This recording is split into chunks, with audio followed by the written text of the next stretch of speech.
ఎన్నిక వాయిదా పడింది. ఈ వాయిదా అంతా ఒక అనైతికంగా జరిగిందంటూ ఇటు బీఆర్ఎస్ సిపిఐ ఆరోపిస్తుంది. మరోవైపు మంత్రి వివేక్ మాత్రం ఈ ఎన్నికల్లో దారుణాలకు పాల్పడ్డారు, ఆ లోపల హాల్లో కూడా దారుణాలకు పాల్పడ్డారు, ఆ చర్య కారణంగానే ఎన్నిక వాయిదా అయిందని కూడా చెప్తున్నారు. అయితే రాళ్ల దాడి చేశారు, మా కార్యకర్తల మీద దాడి చేశారు, నా కాన్వాయ్ మీద కూడా దాడి చేశారని చెప్తున్నారు. ఈ నేపథ్యంలోనే రాళ్ల దాడి జరిగిన సంఘటన నేపథ్యంలో 5గురి గాయాలయ్యి అందులో ఒక కానిస్టేబుల్ ఉన్నారు. కానిస్టేబుల్ కు పరిస్థితి విషమించడంతో హైదరాబాద్ షిఫ్ట్ చేశారు. అర్థమైంది కదా ఇప్పుడు ఎవడు బదమాషాడు అర్థమైంది కదా.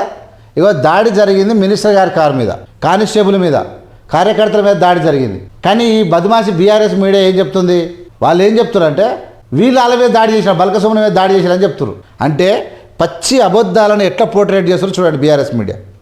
అటెంప్ట్ మర్డర్ కేసు నమోదు చేసినట్టుగా నాకు తెలుస్తుంది. ఈ నేపథ్యంలో సంబంధించిన రైల్వే మినిస్టర్ కారు మీద దాడులు వచ్చే రూట్ మొత్తము పోలీసుల అష్టదిగ్బంధనంలో ఉంది. ఏ నిమిషమైనా గత చరిత్ర ఎవరిది, దుర్మార్గమైన చరిత్ర తెలంగాణ వచ్చిన తర్వాత, మోసం చేసే చరిత్ర, అల్లాలు చేసిన దాడులు చేసిన చరిత్ర అంటే బల్కసుమన్. మరి అద్భుతమైన క్యారెక్టర్ చరిత్ర కలిగింది ఎవరు, వివేక్ వెంకటస్వామి గారు. అందులో డౌటే లేదు.